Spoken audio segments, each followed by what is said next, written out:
चलो सबको मेरी ओर से नमस्कार। बहुत अच्छा लग रहा है। दुनिया में स्वर्ग है ना, ऐसे वातावरण में स्वर्ग है। करोड़ों रुपए कमा के बीमार होकर मरने का कोई जीवन नहीं है। 50, 60, 70, 80, 100 वर्ष तक जिंदा रहे तो स्वस्थ रहे। 150 वर्ष तक जिंदा रहे, 50 साल बीमार रहे तो कोई लाभ नहीं। तो मैं बड़ा खुश हूँ जी आपके कार्यक्रम से। और कल मित्तल साहब के दर्शन हुए, इन्होंने सारी बातें याद दिलाई, आपसे मिलना हुआ, बहुत अच्छा लगा। मैं 50 वर्ष से योग टीचर हूँ और मैंने 40 वर्ष पहले चाय पी। 40 वर्षों में 1 कप चाय नहीं पी। और 35 वर्ष पहले टेबलेट खाई, दोबारा 1 टेबलेट नहीं खाई। 4 बजे के बाद सोता नहीं। 70 वर्ष आयु है। आज भी 1200 बच्चों को योग करा के, और तब मैं यूनिवर्सिटी में गया। यूनिवर्सिटी में नेचुरोपैथी पे लेक्चर होते हैं, जगह जगह यूनिवर्सिटियों में बुलाते हैं मुझे। और रिटायर हुए 10-12 वर्ष हो गए, फिर भी इतनी ऊर्जा है। ऊर्जा ये बहुत सारा भोजन खाने से उससे नहीं मिलती है। तो और बीमार कौन है, स्वस्थ कौन है? क्योंकि सुंदर भाई जी ने कहा समय कम लेना, कम समय में बात करेंगे, जरूरी बात करेंगे। बीमार कौन है, अपना आंकड़ा बनाओ।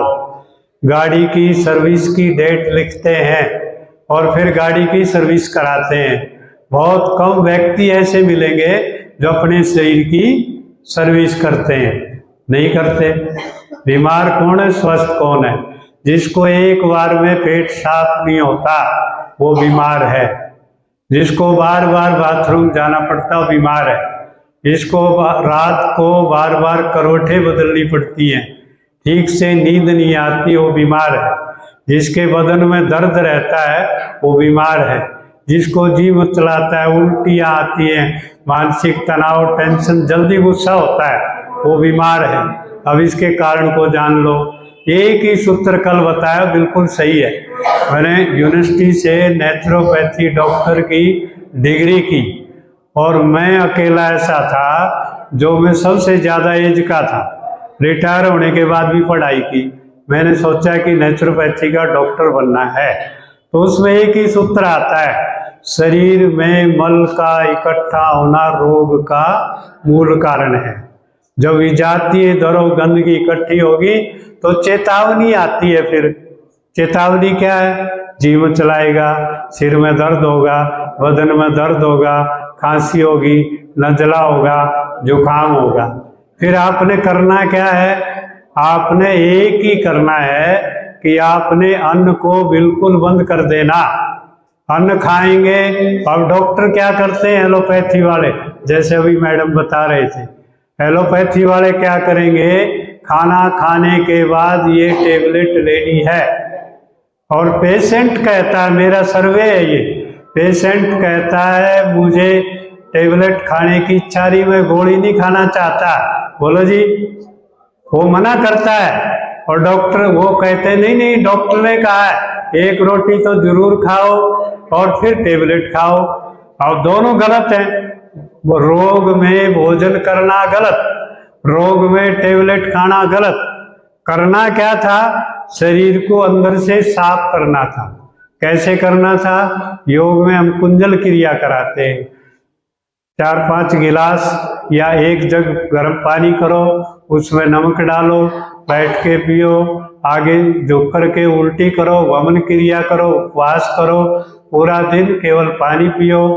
और जो है फल, जूस, सब्जी, सलाद को बढ़ा दो। फल, सब्जी, सलाद को बढ़ाना है और अन्न को बिल्कुल बंद करना है। तो आप 3 दिन में अपने आप ठीक हो जाएंगे।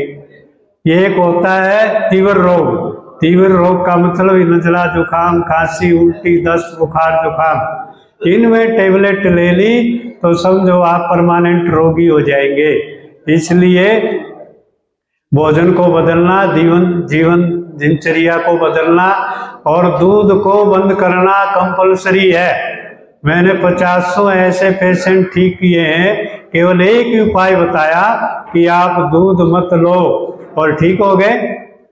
सब कुछ कीटनाशक दवाइयाँ डालते हैं, विष खा रहे हैं पशु और जहरीला दूध हमें मिल रहा है। इसलिए दूध को बंद करना, जल्दी उठना, उपवास करना, कोई भी बीमारी आए तो अन्न बिल्कुल बंद करना, जो सब्जी सलाद को लेना। मैं जींद में ही रहता हूँ, कभी मेरे लायक कोई भी सेवा हो आप याद करना। स्कूल कॉलेज यूनिवर्सिटी में रोज जाता हूँ, मुझे समय के अनुसार ही बोलना चाहिए। सबका धन्यवाद। ओम।